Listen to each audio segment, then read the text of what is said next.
Welcome back to Pandemic Cooking with Wendy. So the ham is done, and we are up to the collard greens. But before we even get into these collard greens, I love to do my shout outs. I love to do who gave me what. So my fabulous necklace came from Albert C. Penna. My earrings came from Alexis Splain. My gorgeous, very Eastery dress came from Evan Lawrence. My bracelets came from the one and only Nick Lyon. And last but not least, I know, ladies and gentlemen, you were seeing this in my Easter basket, thinking it was a very fancy Easter egg. But it's not. It's a cod piece. Yes. You knew it was a cod piece? Yes. I didn't know it was a cod piece. I thought it was like a face mask, but it would be very uncomfortable to have on your face.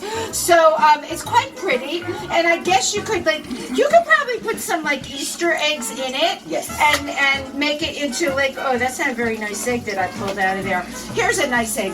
Make it into a little very decorative Easter basket. Your neighbors aren't going to know it's a cod piece. Anyway, it came from Verdana. So Verdana, thank you again for that. Okay, now enough shout outs for today. What have we got here? So we have my special collard greens, which has some secret ingredients. Like we said, I'm going to leave 2 ingredients out of this, and those who guess it will get a special gift. So there's collard greens. Okay. There is some adobo. There's some sugar. There is some black pepper. And I'm going to leave the other 2 ingredients out, because those are the ones I want to see if you guess. There's meat in here. You have to guess what it is, and what I use to cook the collard greens in. If you guess that, you will get a gift from me. Ooh, so when you say cook, what you cooked it in, you mean like a liquid. They have to figure, so the 2 missing secret, we love secrets here. Yes. Secret ingredients are the liquid it was cooked in and some kind of meat in there. Okay, good. That's good. You gave them some clues. Some clues, yeah. Yeah, because we don't want to get them frustrated. I don't want to get frustrated, so I give you little clues: the liquid and the meat. If you can guess those, you'll be right. And when you watch this, you can just put in the comments on there, and we'll let you know, won't we? Yes, we will. Okay, so am I going to get to try a little of yes, this? please try. Okay. I just happen to have these perfect little bowls here. One for you, one for me. I have the bigger bowl. Yes. Go ahead. I have the bigger bowl because I never tasted it before. Okay. So I get the bigger bowl. Okay. Here we go. This is lovely. And this is going to be served alongside with the ham. With the ham, yes. Love it. That is actually really good. It's sweet. Okay, here's the deal. Collard greens that I've ever had, they're okay. I've had them down south, but I wish I had them a little bitter. Yours are sweet. That's where the sugar comes in. Oh my God. Because if you don't put sugar, they will stay bitter.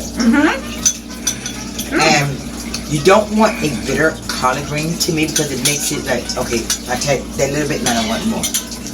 I make these collard greens, and people call me, when you make the collard greens again.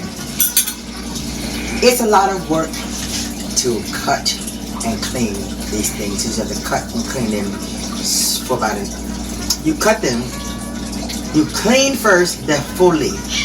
And then you cut. Then you cut. Then you clean the full leaf again.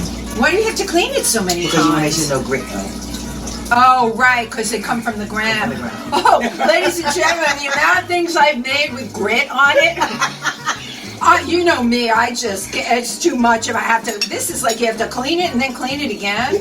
Can't you buy them in a bag clean? Yes, she told me. The thing is, they have frozen collard greens. They have canned collard greens. Yeah, I've seen all that. But it's not good. It doesn't taste like my collard greens.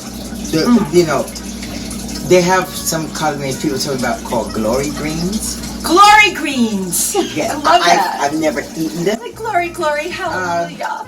Because since I've learned how to make collard greens, it's just one of my things. I love to make collard greens. That's why I make them maybe once a month. So you do it frequently, but your Easter dinner is the ham and the collard greens. And a lot of times I make a baked macaroni and cheese. I love mac and cheese. I should love that. That's great. Next time we'll do mac and Yeah, cheese. next time we're going to do mac and cheese. So Okay, let's eat a little portion. you have to eat a little portion or you can't fit into your costume. Oh, mon Dieu.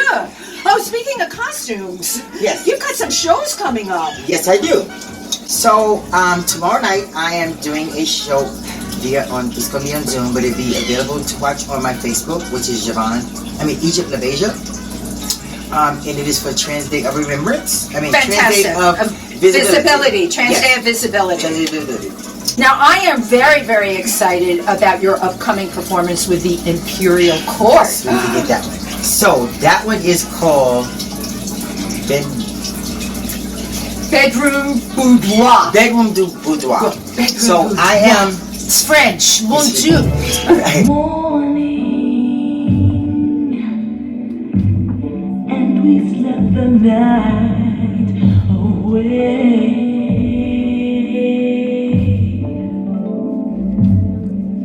It happened now. Right. I am part of the New York Imperial Court. I am Baroness Egypt LaBeija. I am Lady Wendy Darling. Yes! I'm very low on the totem pole. I am brand new, but I love what the Imperial Court does. Not only do they put on phenomenal shows, they just had the Latin Explosion. Yes. They do another show on YouTube called The Imperial Kitchen, but every single show they do is linked into a charity. Yes.